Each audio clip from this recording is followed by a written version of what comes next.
Okay, welcome my dear students. Today we are going to learn about subsets. That will be the title, subsets. Okay, we're going to learn about the subsets. Okay, let's start with the meaning of subset. What does it mean that we have a subset? That some set is a subset of another set. Okay, so it means that, let's say we have two sets A and B, A and B.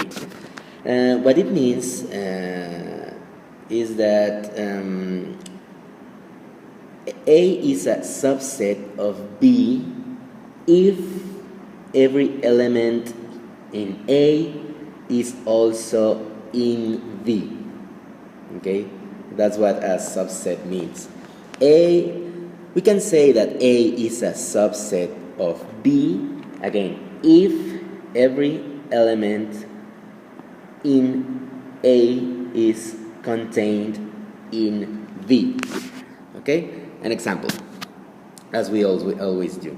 Let's say that I have some set X. Remember that we name sets using capital letters. Let's say that it's 0, 1, 2, 3, 4, 5. Remember that we have to use commas, 6, 7, 8, and 9. Remember that this is called the listing method.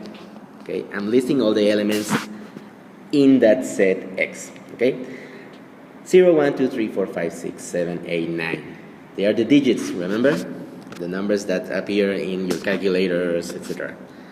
And let's define another set. Let's say some set A, that is 2, 4, 6, and 8. Yeah, okay, even numbers. Another set V, 3, 6, and 9, multiples of 3. And another set C, 4, and 8, multiples of 4. So we can say that C is a subset of A, right? Because every element in C, in this case 4 and 8, are also contained in A. A is 2, 4, 6, 8. So there is the 4, there is the 8. So C is contained in A. So what is the symbol that we're going to use? I'm going to use a different color. We can say this, something like a C, something like that. Okay? So if we have this, we say that C is a subset of A. Okay? I'm going to move this side. Okay? And what about A and B, for example? A and B. Can we say that A is a subset of B? No, because not every element in A is contained in B. So A is not a subset of B. So how can we say that A is not a subset of B? So we use the same symbol, but we draw a line like this. Okay?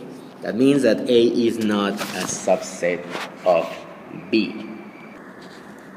Okay, moving on, another important concept is the improper subset. Okay? We can write it here. Improper subset. What is that? What is an improper subset? Okay, let's say again that you have two sets A and B. When is A an improper subset of B? Well, A is an improper subset of B if the following conditions are met.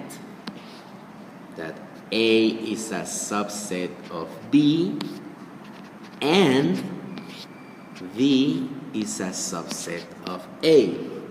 In other words, A is equal to V, right? So when this happens, when you have two sets that are exactly the same, that means that they have the same elements, you can say that A is an improper subset of B. And how do we write that? What is the symbol that we have to use? It's the same symbol that we used before with a line here. Okay, that is an improper subset. Okay, another important concept. I'm going to change the slide. Okay, and the use of this symbol, we're going to use this symbol, something like an E. Okay, when do we use this symbol? Okay, when we say an element, some element is in set A or in any other set.